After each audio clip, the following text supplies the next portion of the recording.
Good evening, everybody. 5:30 p.m. Kuala Lumpur time.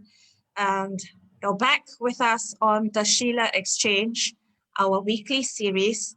And today we've got a very special guest who's going to speak to us about triumphing over tragedy, thriving over tragedy. Now, I've learned in the course of my life that it's not the circumstances of your life that can undermine you, but how you handle them. I've been through many things in my life personally. Many of you have shared the stories with you.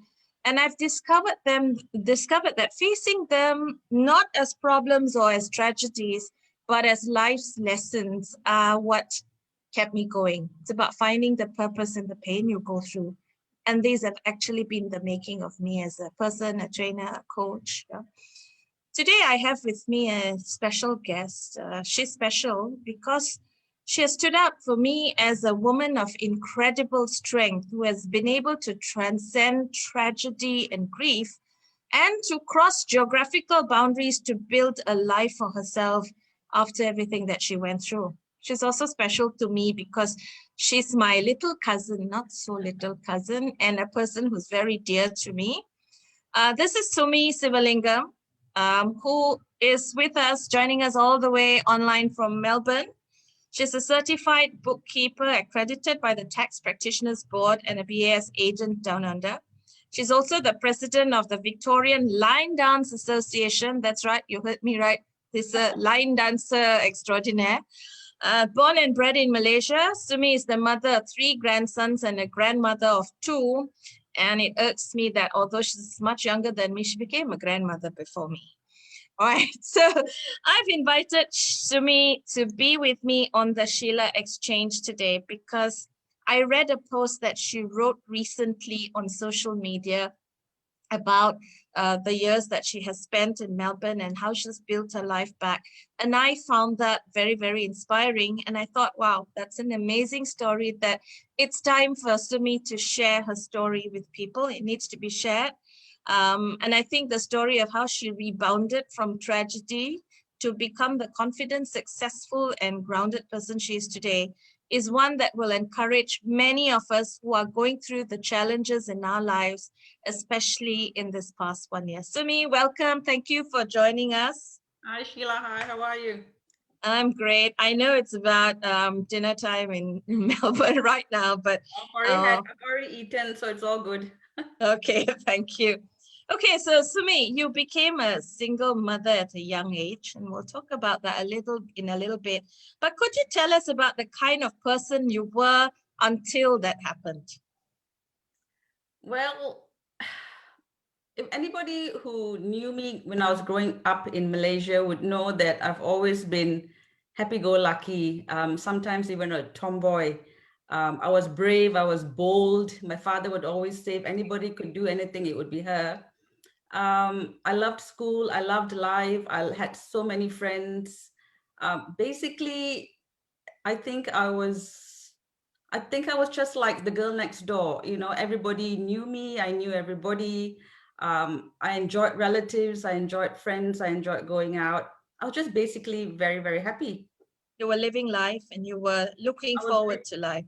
Exactly, I was living life, I was loving life. And enjoying it to the fullest, and didn't have a care in the world, you know, because at that age, life's pretty much really good for you. So yeah. So and then you got married, and then it was a school sweetheart, right?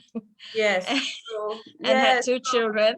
That's right. So, and a little bit about him as well. So I met him when I was 15. So this will give people an understanding as to what I went through later on down the track when I lost him. So I met him when I was 15. He was 17. We actually met on a blind date. Your parents knew about this or not? No, huh? No, not at that time, no. My sister knew because my sister came with me. So it was my sister and I and Nava, my late husband, and his friend. Right, so there were 2 of us and 2 of them, but my sister and the other guy didn't hit it off, but Nava and I did. And so we started going out, and initially, of course, secret, you know, you don't tell people, but then it became known, and we were going out for almost 10 years. until one day, I think maybe it was about 9.5 years into our relationship, my father says to us one day, I think it's about time the both of you got married. You know, how long longer do you want to be going out? So we said, yes, fine. So we got married. So we met on the 6th of April, 83. I got married on the 3rd of April, 93. I would have loved the 6th of April as well, Sheila, but that fell on a weekday. My father said, no, it had to be a weekend wedding. So we were married for then a further 8 years. And we have two lovely boys, Ashwin and Rishi. That was pretty much my life. Yeah. Right. So your life was going along as it does, as you wanted it to, two lovely boys. And at that point, you sort of gave up your career to stay at home to be with the boys. And yeah. Yeah, that's And right. then, I was working with Pricewaterhouse at that time as an auditor for about 6 years. And then and then it wasn't quite the life when I was married and wanted to have children. You know, as you know, auditors have really late hours. So quit my job and became a full-time mother and a full-time wife. and then, just as you were cruising along in this sort of ideal life as young parents, a young wife, you lost your husband when you were in your early 30s. So I know it's maybe hard to talk about, but we have talked about this and you're a brave person. So can you tell us, to me, what it was like to experience such a devastating loss that hit you out of nowhere and how your life changed as a result? So I was 32 and he was 34. And I think, you know, sometimes when a person is ill and you know that they don't have very much to live for, you know that death is inevitable. I think it's easier to accept. But when I do know, I've been there. As you know. I know you can relate to this. You know, I mean, it's still not easy to accept it, but you can prepare yourself for it. In my case, you know, one day he's there and he says bye and he goes off for a meeting and he doesn't come home. And it's tragic, and you get the news that he's passed away and your whole world turns upside down, as it did for me.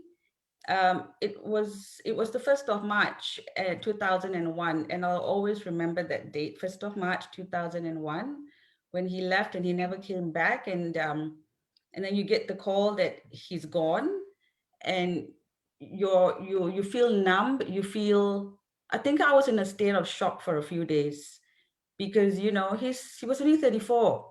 We had plans of sending the kids to school, and so many plans we had for the future. We didn't even have a will, because you know, whoever thinks that people in your early 30s would die, and was a will necessary? I don't think so. So I didn't have a will, and he died, and my parents were there with me, and my father said immediately that we needed to pack up and just come back home with them. My father refused to let me and my two little boys stay alone by ourselves. And at the time this happened, Ashwin was about 3.5, just slightly at 3 years, 4 months, and Rishi was 5 months old. So I had a baby and I had a little toddler, and all of a sudden my happy life that I'd known and this man that I've known for 18 years, everything just collapsed. And I just know that the first, if you ask me exactly, Sheila, what happened in the first week of that whole tragic circumstances, I honestly say I can't remember. All I know is just the days just passed. I know that there were lots of people around me giving me support, yourself included. You brought me that very comforting cup of tea, which I still always remember. I can't imagine what I was thinking. I know it's all those books I've read, you know, and all those English movies I've watched, where when people are going through extreme tragedy, they just come say, cup of tea, love, like as if that will sort everything. Well, I just thought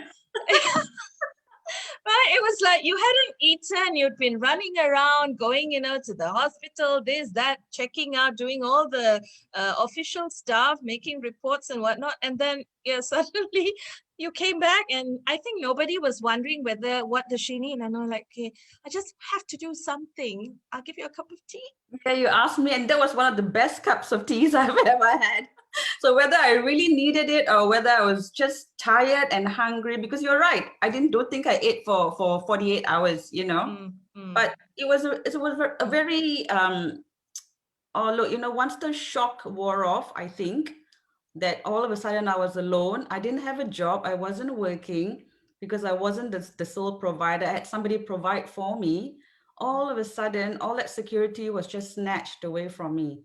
I didn't have a husband anymore. I lost my best friend. The boys didn't have a father anymore.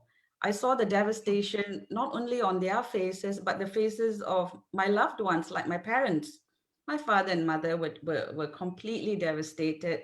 My sister knew Nava from the time I knew him because she met him the First same date. from the first date. So she's known him for 18 years as well.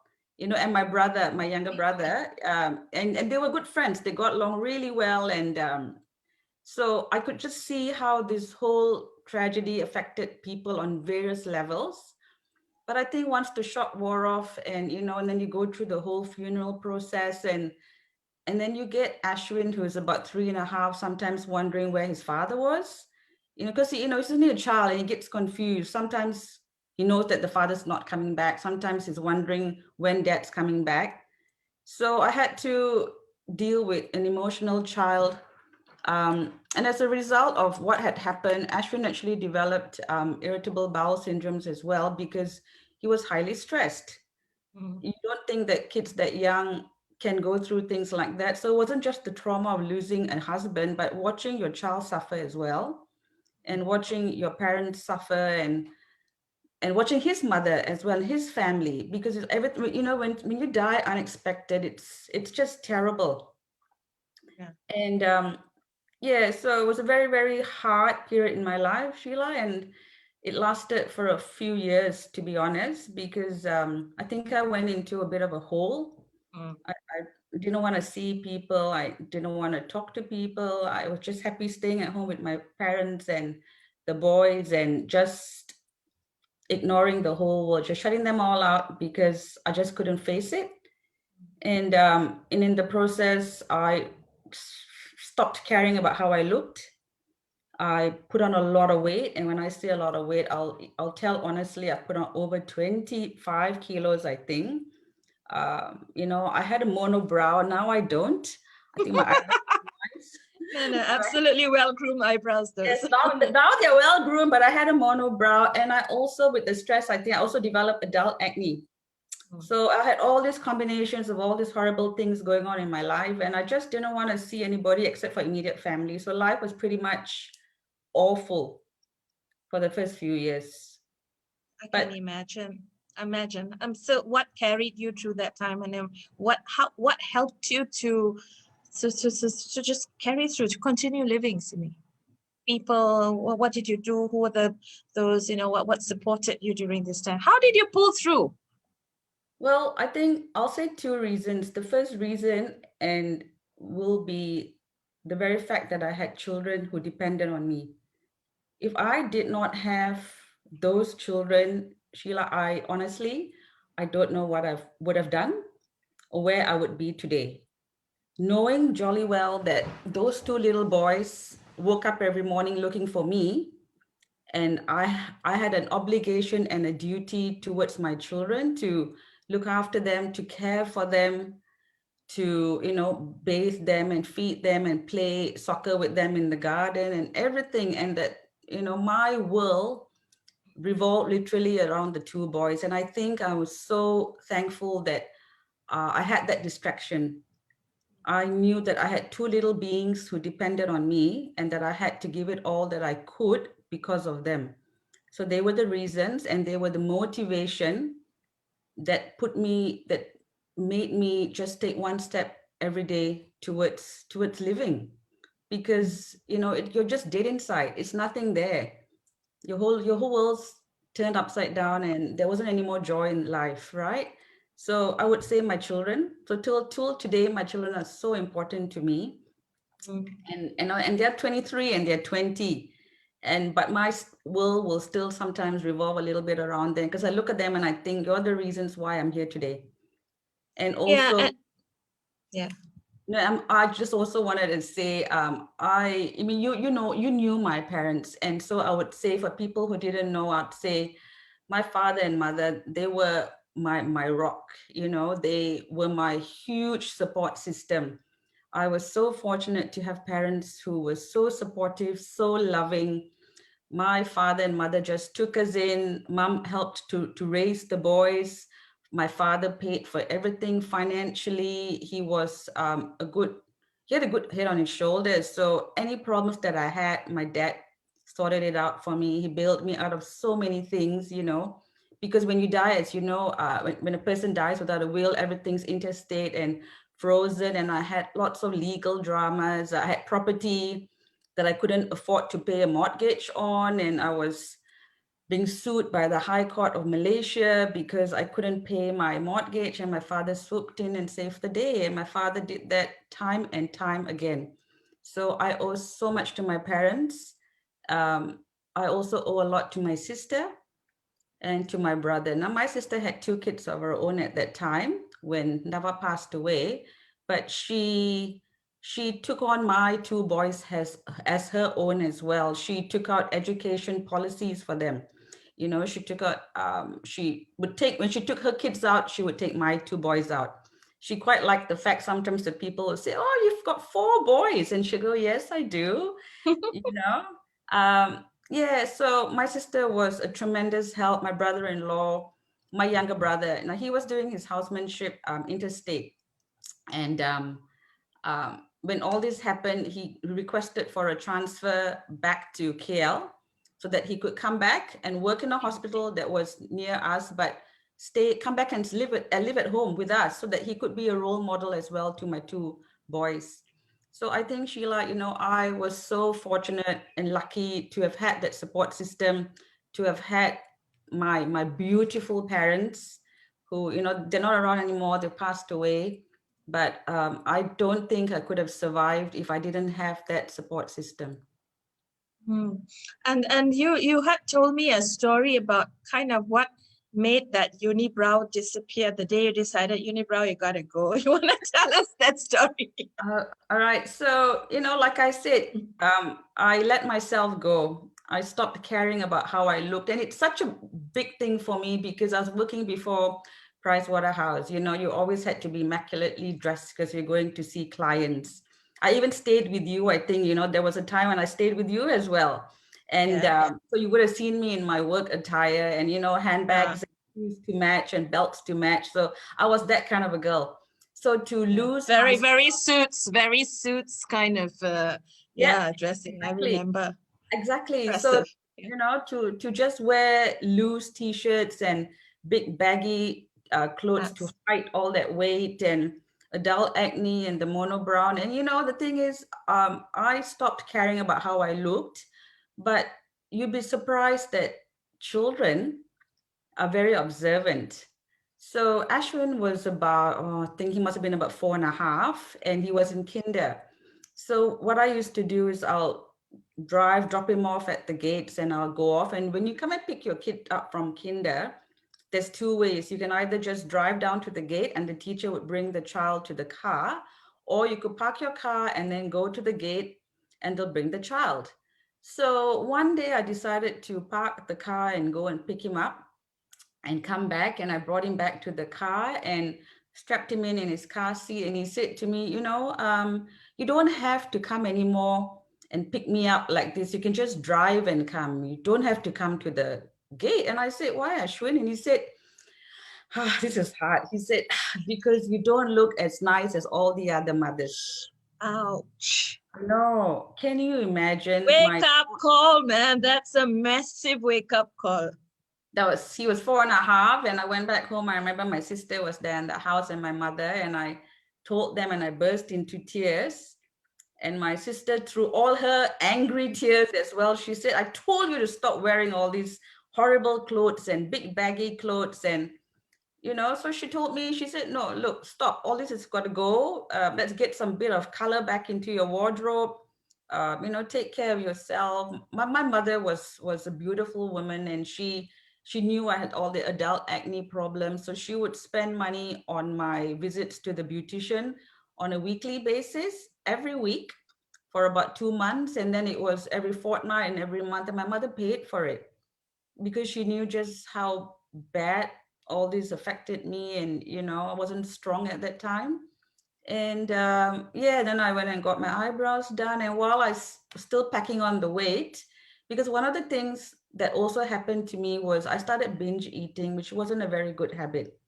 I started binge eating. I would, you know, when everybody's gone to bed, because during the whole day that you're awake with the children, I had to be strong.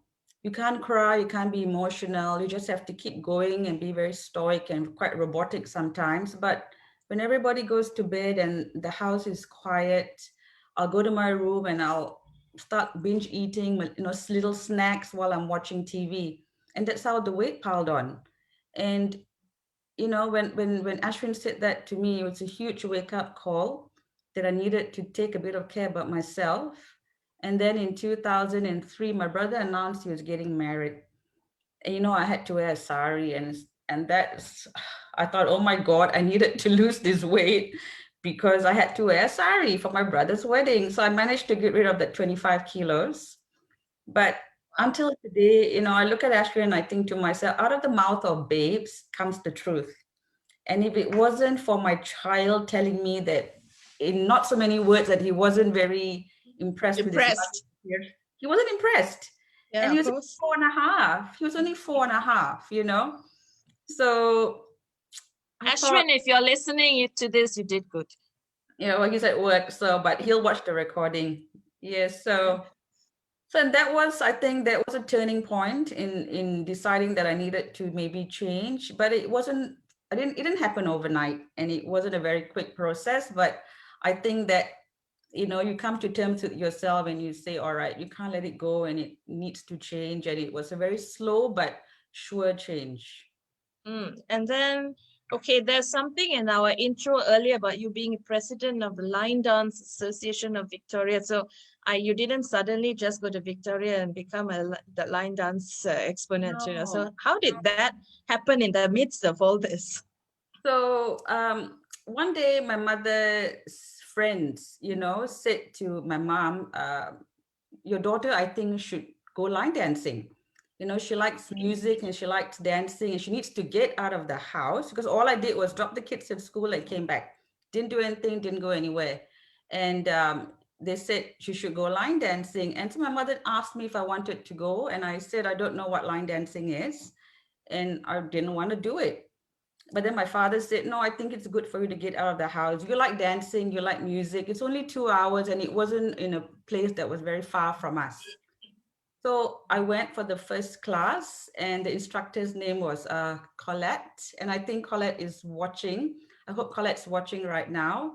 So I went to the class and the first thing that struck me was, gee, everybody here is pretty, you know, they're not my age. They're a little bit older than me. But, you know, that first class that I took with Colette, learning how to line dance and what it was, I fell in love. Oh, Colette, I'm Colette listening. says she's listening, yeah. Yeah, I know. Fantastic. So Colette has been, I think, one of my lifesavers as well, because through her passion for line dancing, she introduced that to me, and I started going for classes on a weekly basis.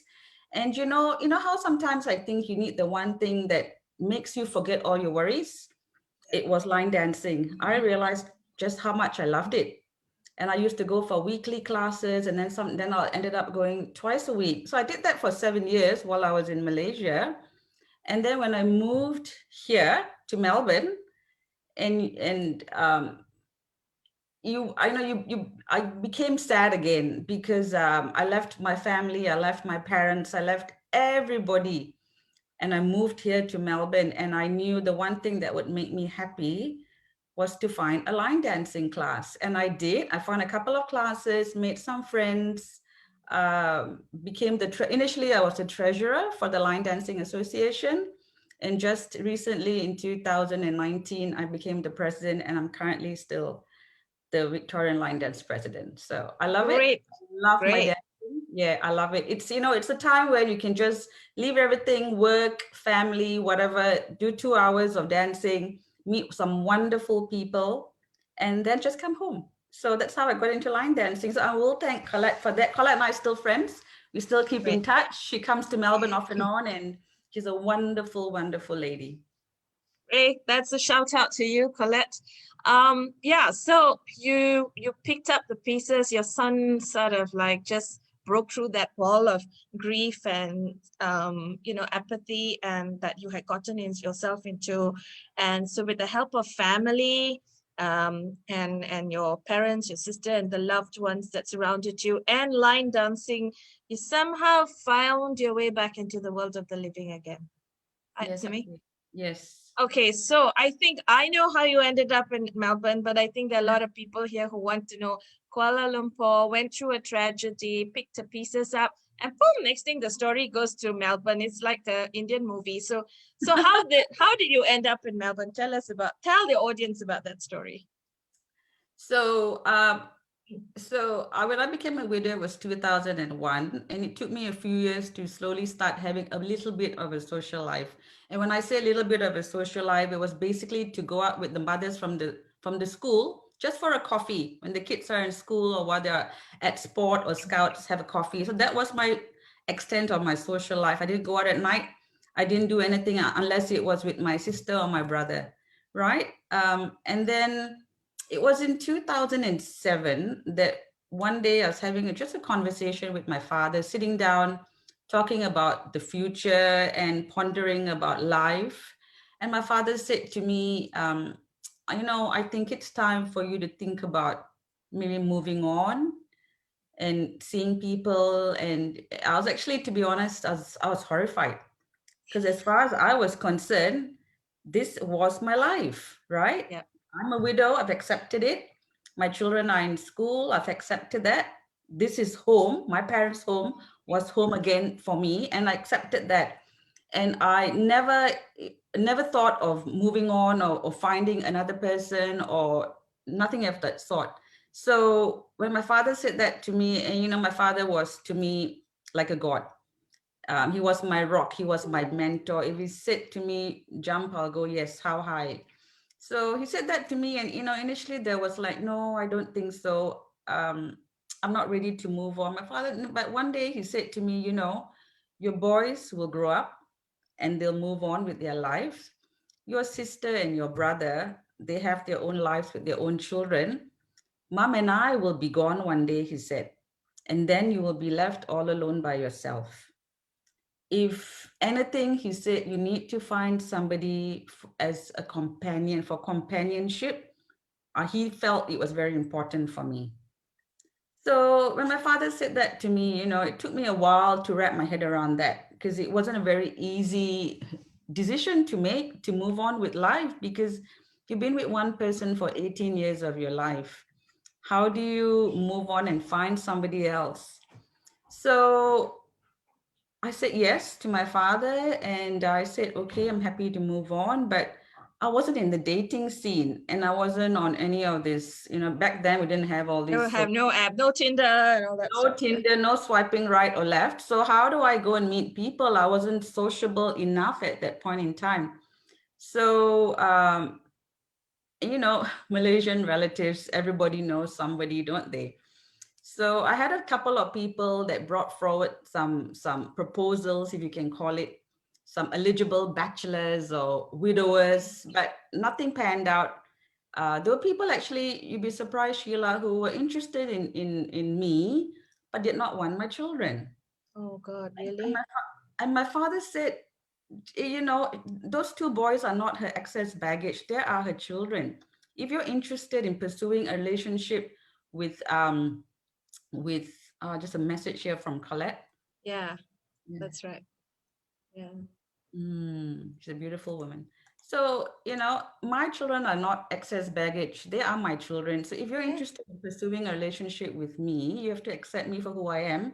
And the fact that I have two little boys who at that time, they were 9 and 6. You gotta So wonder what is the intention of these fellas to actually want to go on a date with you, knowing that you had two boys and that you had gone through this tragedy in your life. Oh gosh, I'm sorry, but if I had been in that situation, I might have given him a smack and walked home. No, sorry, I shouldn't well, say it this on was air. unfortunate that I didn't even have to meet him because Oh, these good. proposals that had come. But so anyway, then one day, a relative, a lovely aunt, a lovely aunt approached my father and said that she knew of this man who was separated from his wife, who has one son, a lovely person, and she felt that this man and I would get along. And Sheila, who this lovely person I'm talking about is none other than your mother, right? And your mother, she'll always be one of my favorite aunts. From back then, we got along so well. She could come and spend hours at our house, and we'll just talk till the cows came home. And so I knew she always had my best intentions at heart. So she came forward and she spoke to my father about a certain person that lived in Melbourne. And it's very complicated to talk about the relationship. Shall I even start that? Or We're here to be honest. This is upfront. Let's just spare all and be transparent. There are people listening. So this lady, so when I talk about your father and my mother are siblings, right? Yeah. Okay. Yeah. So your mother she has a nephew. And so it was this nephew that she was talking about. So basically, it was like she was introducing this cousin on my paternal side to my cousin on the maternal side, right? Okay. Exactly. So the first thing I said to my father when he mentioned this, Auntie Daisy brought this proposal in a way, the first thing I said to my father was, this man lives in Melbourne. What am I going to do if I like him? What am I going to just move if I like him and get married? Surely not, I said, and I didn't want to pursue it, and I dropped it. But I think they were quite keen that something happened, and they were quite keen that we met and we talked. These two cupids, your father and my mother. That's right. Your mother and my father tried to play matchmaker and cupid, and so they huge success. They should have set up a business. So they said, so you know what? So finally, I think long story short, my father said, you know what? Just give him your email address. And so gave it to Auntie Daisy, your mother. And I gave it and I said, okay, if he wants to write, let him write. I didn't think anything of it. So sometime in about August 2007, I get an email. Okay, so I didn't know all this emailing stuff. Okay, so I don't know the whole story to the audience in case you think that I'm rehashing a story. This kadal, they call it. Kadal is love story, Love. in Tamil, love. So I didn't know all this emailing going back and forth between KL and yeah. So they gave me, because we weren't talking on the phone at that time, so we just email. So I gave my email address to your mother. Your mother passed it on, and it reached into the hands of a certain Valentine. And so one day, and his name's Valentine. So one day I get an email from Valentine, and it's basically Cupid's introduced you to Valentine. How cute is this? And it was a very formal email. It's like, hello, Sumitra. It's very formal, and he is that way. And he's listening there. I think he's outside. He's listening. So hope he has a good laugh as well. But so he wrote a very formal email and introduced himself and talked a bit about his son, Daryl. And it was a very lovely, polite email. And without even meeting him, I felt he was a gentleman and very nice, And Sheila was 39 at that time. And I think when you're 39 and you've got two children, you don't play around with feelings and emotions and relationships. You don't waste time. I just don't waste time. And it wasn't the time to waste because I wasn't getting any younger. And I think I was also running out of patience because I was becoming quite disillusioned by the people out there who wanted me, but not my children, who, and my father was quite a prominent person in society. So they were quite glad to marry so-and-so's daughter because of that status that came with it. And I just didn't like things like that. So when I got that email from Valentine, I looked at it, I read it. All right. And then I replied. And in my first reply to him, I just told him everything about myself and everything about my life and what had happened, and that I'm a widow. I've got these two boys, because I thought, you know what? let's not waste time. Cards on the table, everything out there. Either you like it or you don't like it. And if you don't like it, fine, then off you go. And I just, just look around again. But he replied and he understood. What's Joe saying? It's horrifying, the people out there. Yeah, I Say I know. want you and not your children. Yeah. True, Yeah. Joe. It's very, very true. So, yeah, so then I replied and I put it all out there, literally bared my soul. And he replied and he understood. And he was very responsive and very supportive. And he was just lovely, lovely to talk to. And I think, for the first time since the whole death and the tragedy, and I felt a little bit of a spark. Alive. I felt alive, and it's a feeling that I hadn't felt for a few years. So, and then that excitement of waiting for an email, and I'd email back. And so we did that back and forth and back and forth. And likewise with him as well. He had a child. I mean, he had a son. He was separated. He had a son. And I think at his age as well, it wasn't a time to play around, but a time to be serious and settle down, because that's what he wanted.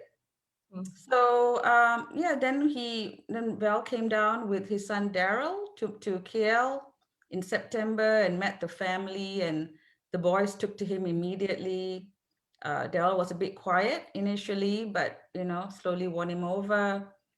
He got along with my family, and then he went back. He went back to Melbourne, and we were still chatting, and this time it was getting very serious.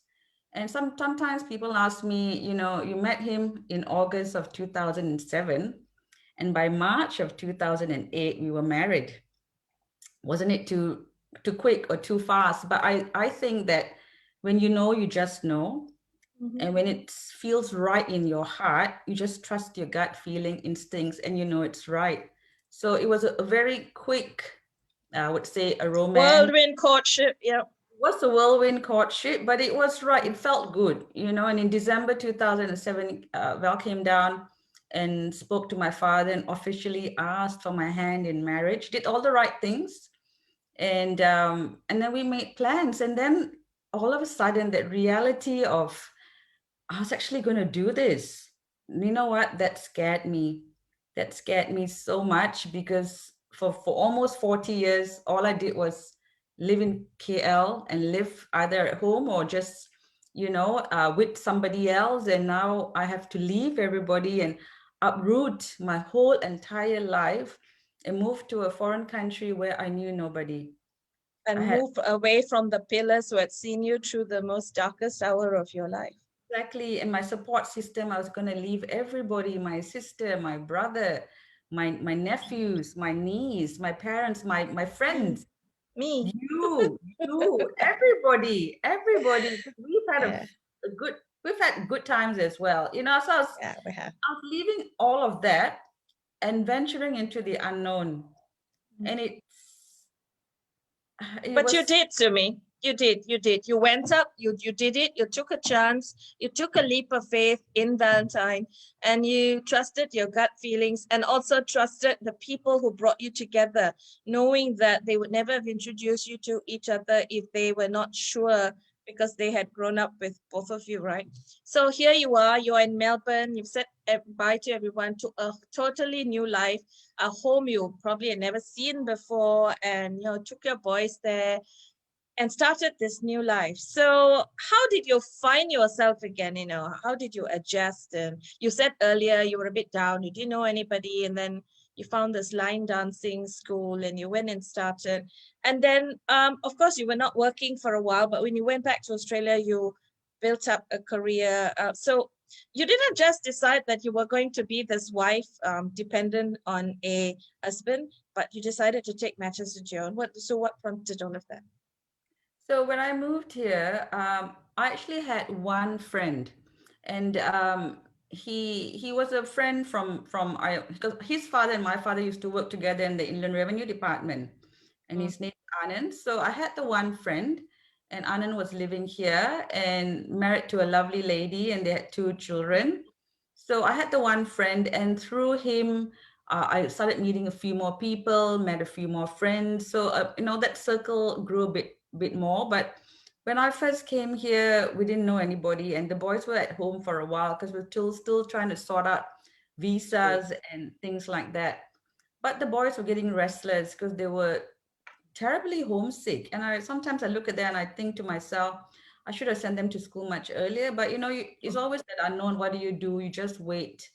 And I waited. And one day I was talking to my father on the phone. And so we moved on. I got married on the 17th of March, 2008. And we moved on the 1st of April, 2008.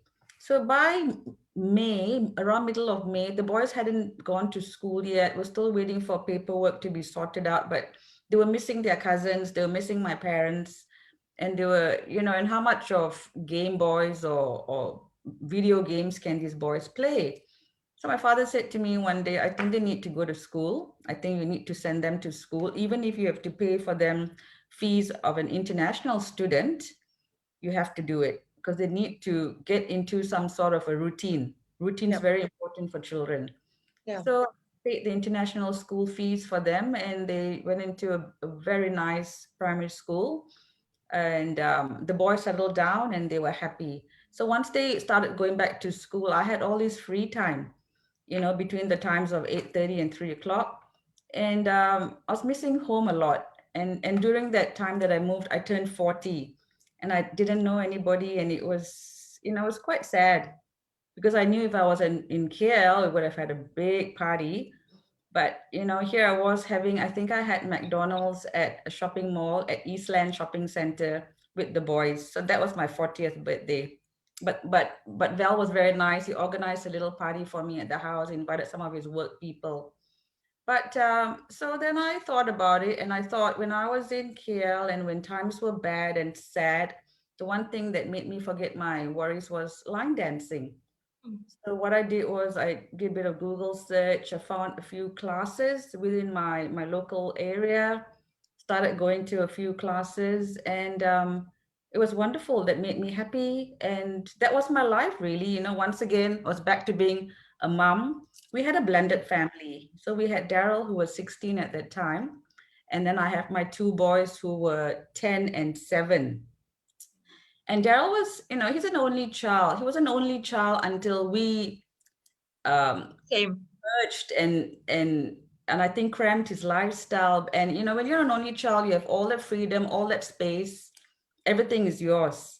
And all of a sudden, he has to share not only his house and his toys and his TV and Xbox, but he also had to share his father. And so what we used to do, or what I thought was the right thing to do, was every Sunday before we had dinner, we'll sit down and we'll have a bit of a family chat. And, we'll ask Daryl, is everything all right? Did anybody upset you? Are you happy with anything? And he was a very easygoing child, and he'd always say, yes, everything's fine. Sometimes he say the boys are a bit noisy, he needs to study. I say, all right, fine, so then I'll make changes. Boys, don't bring your friends back home unless Daryl's out of the house. And then one day I said to him, Daryl, do you think that that perhaps I've taken your father away from you because you've had your father all to yourself for 16 years? And I used to ask this question, and he used to say no. He was like shrugging, he'll go no. But one day he said yes. And I felt terrible. I felt guilty because, there all of a sudden, not has life changed for us, but it's also changed for him. And sometimes we don't think about him in that sense. So I said to Val, all right, I think you need to spend some time with your son, take him out driving, on his L plates at that time. Why don't you all go for a movie or go and have coffee or go for, just do the things that you used to do before we came onto the scene, because I don't want him to feel that he's losing his father, because now the father's got a new wife and 2 new sons. So we did that for a while till one day Daryl said to me, I think I'm good. He said, I think everything is fine. Oh, that's so sweet. And so there was a lot of give and take. The boys got along like a house on fire. Ashwin and Rishi adored Daryl. Daryl was a very good older brother. And I don't use the word stepchild very often because I think of Daryl as my own. He's a beautiful boy. But if you ever had to have a stepchild, you should be so lucky to have one like him. He's a beautiful boy, and I just And love him. made you a grandmother. He and his wife have made you a grandmother. Yes, he made me a Before grandmother. me. Before me. I have two beautiful grandchildren, but yeah, so that was how the blended family came together. But I was on my own until the boys were in school, high school, because you know when they're in primary school, I did a lot of volunteering as well, either in the canteen or reading for the kids. Right up till Rishi went on to year 7. And then I decided that I've all this time on my hands, and I think I needed to take a step back and now live my life. Because all this while, I think from the time Nava passed away, I was living the boys' life for them, doing everything for them day in, day out, did everything for my parents as long as I lived in the house with them, drove them to Singapore, took them for hospital visits. I did everything for them, but I thought now it's my turn to live life for myself, you know? So I started contemplating what I could do. I knew that I definitely did not want to go back to a 9-to-5 job.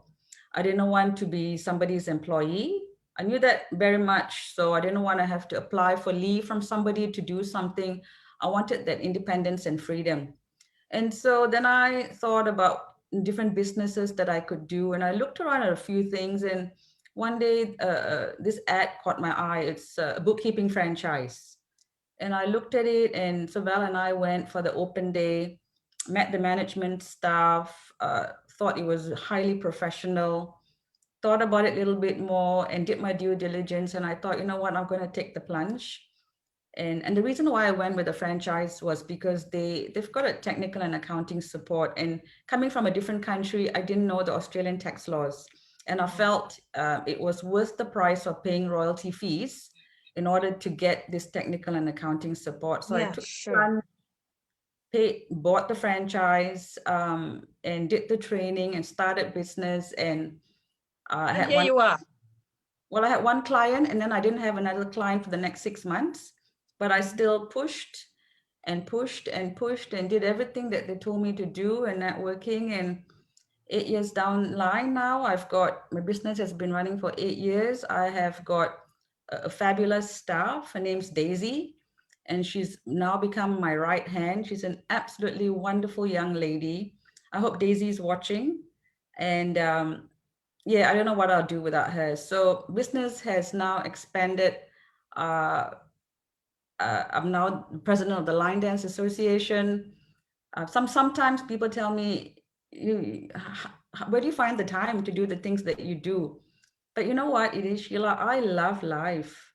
I love where I am today. I love my job. I love my line dancing. I love the association. I love everything that I do. I love the family. I love the grandkids. I'm surrounded by beautiful friends here.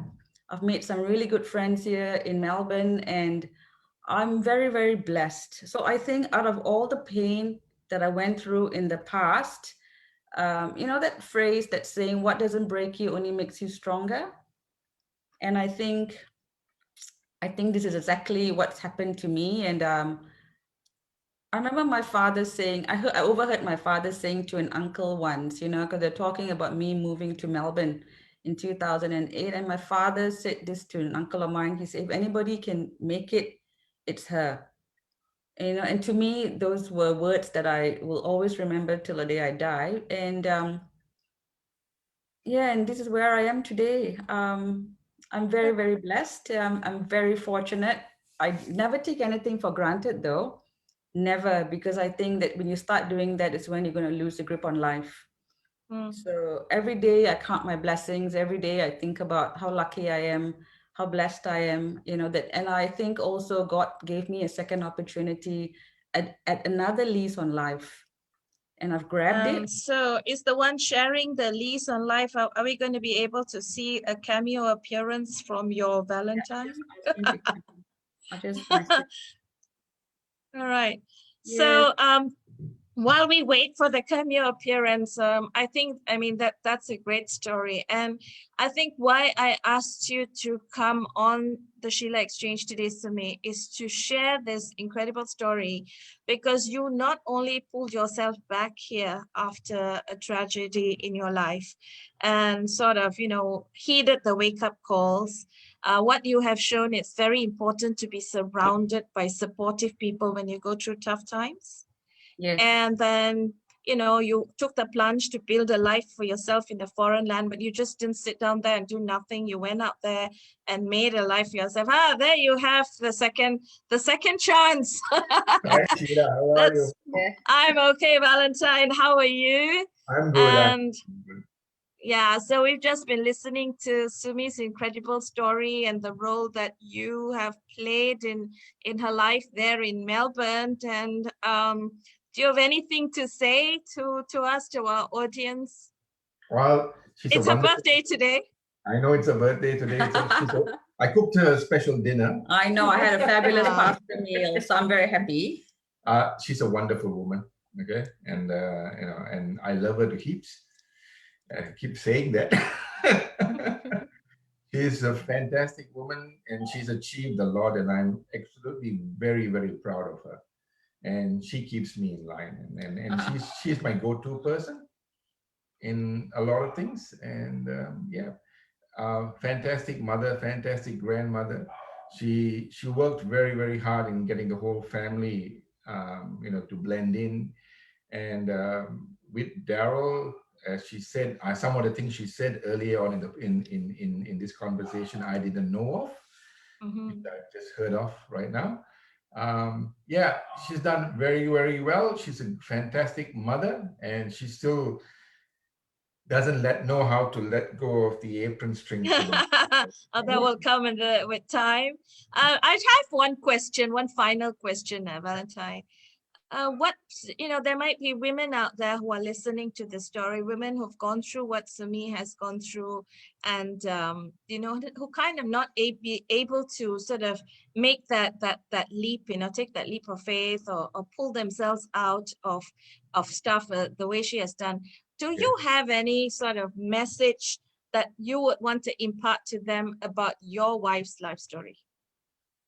Well, I think I don't curb. No, Sumi is an independent person, and she does what she wants to do. But one thing about her, whatever she does, she comes back and she tells me before she does it, and asks me my input on what she wants to do. And I've been very supportive of her, and I'm actually very proud of her that what she's done with her career, and also with the Line Dancing Association. And I'm called the first man now, I suppose. You're the first man of course, she's the president. No, but I think life throws you a lot of curveballs, that's for sure. And I think for all the things that I've been through in my life, I think it's the way you handle a situation. I think it's the way you look at a situation. It's very easy to be negative and to be down and want to put yourself down there. But I think I'm just not that sort of person. I'm a go-getter. If you know me, you know me well, so I'm a go-getter. If I put my mind to something, I want to do it. I don't believe in people telling me you can't do it. If I was the kind of person, I don't think I'd be running a business for 8 years. I don't think I'd be doing all the things that I've done in the last 8 years, even to marry and to move to a foreign country with 0 friends. And look at me today. It's not, I'm not bragging, but I think you have to be strong. You have to believe in yourself. You have to be positive and know that in every bad thing that happens, there's always a good outcome if you believe in that strongly enough. And I think, and I'm in saying that, there were a couple of times when perhaps I was down or I have a bit of a cry. I'll feel a little bit negative. And then I'd say, you know what, stop it. You're being silly, pull yourself together. It's very good when you have a partner or a husband like what I have, someone that you can bounce ideas off, somebody who can tell you, stop it, somebody who can tell you to, just to chase your dreams. And yeah, I think I've got no regrets about the way my life's panned out. whatever happened for a reason. It was very sad at that time that I lost a good friend and my husband and a best friend, and the boys lost their father. But the boys today have Val as their father. They're extremely close to him. They love to tease him.